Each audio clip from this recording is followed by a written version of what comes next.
Hi, I'm Cristiano, I'm from Biella and I'm almost 21.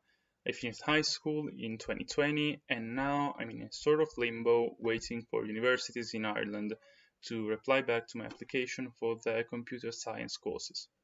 I decided to go study abroad after I spent a month and a half working in the UK as a volunteer on a boat. At that time I was still enrolled in Unij in La Spezia, but I was quickly losing interest. It was time for a change. So while we were docked for repairs in those cold evenings of February, I remembered a lesson I had in high school about CV making and in particular in the making of the Europass CV. So I put myself to work and I built my CV from scratch. It wasn't easy. After all, when you're 20, you don't really have a lot to tell about yourself. Uh, that people in the job placement environment will find appealing.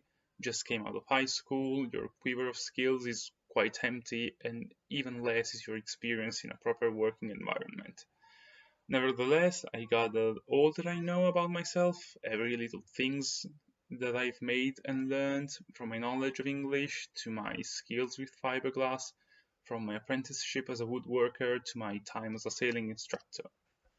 Every little detail helps to better define who you are. It helps people to get a truthful first impression of what you can do. In fact, after I finished polishing my Europass, I applied for two summer jobs, one in Finland and one in Iceland. Full disclaimer, after both phone interviews, which seemed pretty decent to me, I haven't been taken in none of the two institutions found, none of the two positions, but it's part of the game. Still, both of these institutions found my CV interesting because it was varied. Without it, I wouldn't even had any chances of even getting a phone interview. So I just didn't give up. As I came back to Italy, my mind was already set. I would have gone to study abroad. Uh, the CAO office, the office that manages all applications in Ireland, doesn't really have any special requirements in terms of papers and bureaucracy. So I didn't need to send my CV nor a presentation letter. I just had to send my diploma and my grades in high school. That's, I think, because we are in the European Union, so just thanks to that, we can go and travel and study everywhere we like in the state members. So it all came down to waiting for September the 8th. I had to do something in the meantime, something that may give me a solid foundation upon to which I can build. So I began following a deep learning course. Um, a deep learning course. It was sponsored by TensorFlow, a leading society in terms of machine learning and AI. My goal is to pass the online exam and get their certificate so that I can use it on my CV. Also, I began digging a bit deeper into the Google developers website.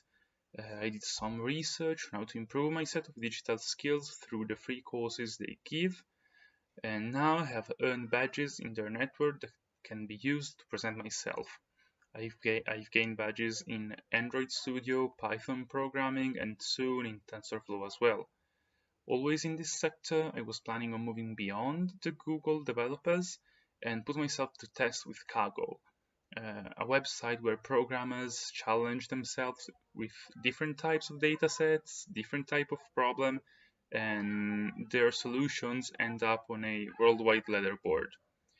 It is, to my advice, the perfect place from where to start if you want to expand your knowledge on everything that has to do with the web in general. It's not really an entry point to the job world, but it gives you the skills that are in such high demand nowadays and also some visibility. Speaking of my digital presence, though, it is a bit harder because I don't really have one. I only have an Instagram account. I don't use TikTok, no Twitter or Facebook. I'm not really good with social media. I just can't find the willpower to post my life on the internet. It is with no doubt an impairment that I'm imposing on myself, a difficulty through which I have to deal with in my own personal way. As a matter of fact, I'm trying to improve my digital presence through my Instagram account, where I post the drawings I make and subsequently sell on Etsy, alongside every little thing I work on. But I still have to learn how to make more meaningful content, how to advertise it, and develop my image in the social media landscape. I follow a lot of other small artists so that I can find inspiration in their works and the way they manage their own accounts. But for now, I'm still a novice. I have a long way to go, and so that's it. We'll see where I will end up in the world, but surely my digital identity will be an important part of my future choices and the opportunities I will get.